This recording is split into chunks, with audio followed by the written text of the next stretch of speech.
March 11th, 2011 at 2:46 p.m., an earthquake of magnitude 9.0 and the tsunami 40.5 meters high broke out. Many people were deprived of their lives by it.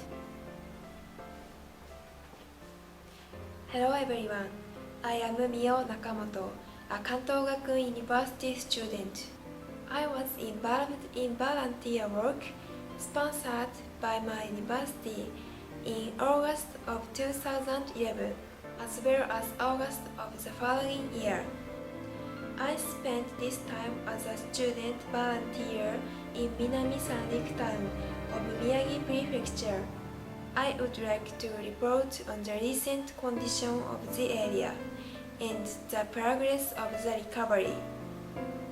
I took part in the volunteer activity sponsored by my university with a few other students and staff for 4 days from the 2nd to the 6th of August. This is the government office building for disaster prevention measures. Some town officials worked there. One of them was a woman named Miki Endo. She continued broadcasting, "Take share, go to high ground," as long as she could. Regrettably, she died, but she tried to save many people's lives. I noticed that there are still no traffic signals around here, so I felt it is dangerous when cars come by here. This place is the temporary housing area, mainly for people of the Nakase-machi region of Minami Sanrik. Many of us volunteers helped out in this area. For example, I pumped air into the tires of bicycles and delivered support supplies to each house.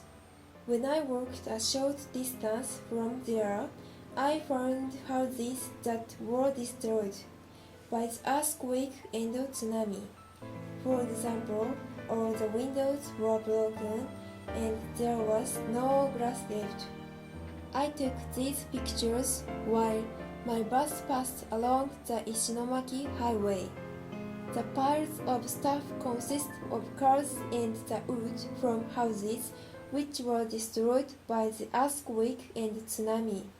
So many factories were destroyed by it as well.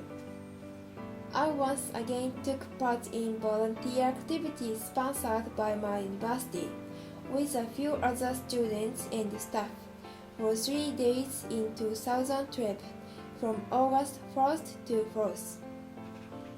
This place is around near the temporary housing area that I had visited last August, the number of which was far more than it had been a year earlier. I was surprised at the fact, but I also felt that there was less debris than last year. Nothing remained of many houses except the ground on which they had stood. Although I think it will take a lot more time to reconstruct the Minami Sanrik area, the number of shopping arcades and coffee shops is increasing now, and people seem to have begun facing towards the future. From my volunteer experience, I could learn various things. It is important to go to Tohoku for carrying out actual volunteer work firsthand. But the most important thing is never to forget the Great East Japan earthquake. So I want to continue to be involved in the recovery of Tohoku, including Minami Sanrik. Thank you for watching my movie.